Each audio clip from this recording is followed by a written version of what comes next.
कच्चा थीवू द्वीप, ये नाम आपने बीते कुछ दिनों में कहीं ना कहीं तो सुना ही होगा। प्रधानमंत्री नरेंद्र मोदी ने 31 मार्च को मेरठ में आयोजित चुनावी रैली में भी इसका जिक्र किया था।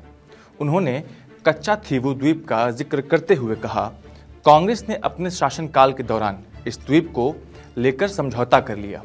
कांग्रेस का एक और देश विरोधी कारनामा देश के सामने आया है। पूरा मामला कच्चा थीवू द्वीप से जुड़ा हुआ है। नमस्कार, हमारा नाम है अविनाश राय और आप देखना शुरू कर चुके हैं इंडिया टीवी। आज हम आपको बताएंगे कि कच्चा थीवू द्वीप को लेकर क्या विवाद है और क्यों इंदिरा गांधी ने इस द्वीप को श्रीलंका को दे दिया था।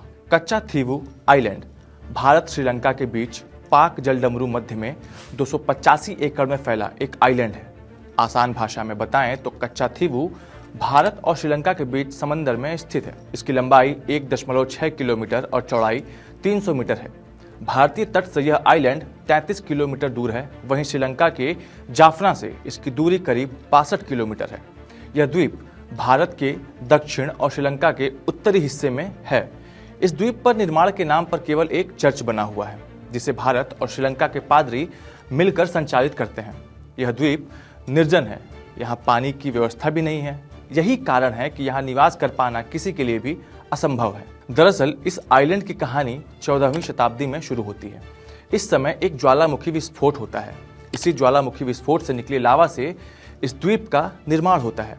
इतिहास के लिहाज से अगर बात करें तो मध्यकाल में इस द्वीप पर जाफना साम्राज्य का कब्जा था, लेकिन 17वीं शताब्दी में इसे तमिलनाडु की रामनाद साम्राज्य ने जीत लिया और अपने साम्राज्य में मिला लिया। ब्रिटिश शासनकाल के दौरान भी इस भूभाग को लेकर विवाद बना रहा। दरअसल इस द्वीप में काफी संख्या में अच्छी मछलियां पाई जाती हैं।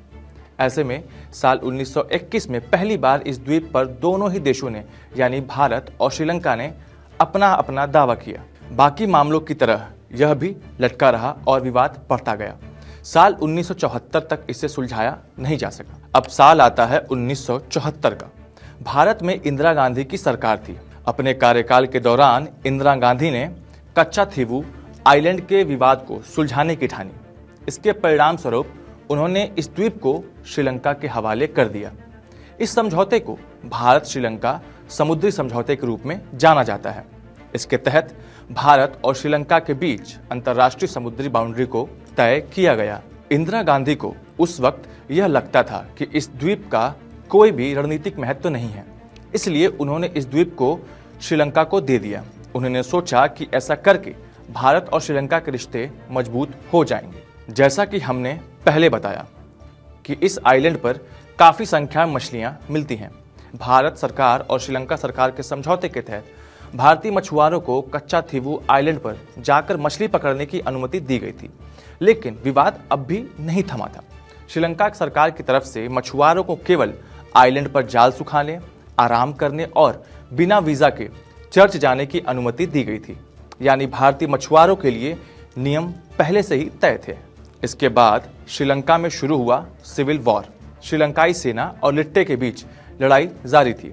इस बीच भारतीय मछुआरों का कच्चा थीवू द्वीप पर या श्रीलंकाई क्षेत्र में जाना आम बात थी। सिविल वॉर के खत्म होने के बाद कच्चा थीवू आइलैंड पर जाने वाले मछुआरों को श्रीलंकाई सेना ने गिरफ्तार करना शुरू कर दिया। आज भी यह विवाद वैसे का वैसे बना हुआ है। विदेश नीति के एक्सपर्ट ब्रह्मा चलानी कहते हैं कि कच्चा थीवू आइलैंड श्रीलंका को देना एक बड़ी रणनीतिक भूल थी। आप इस बारे में क्या सोचते हैं? अपनी राय हमें जरूर बताएं। देखते रहिए इंडिया टीवी। धन्यवाद।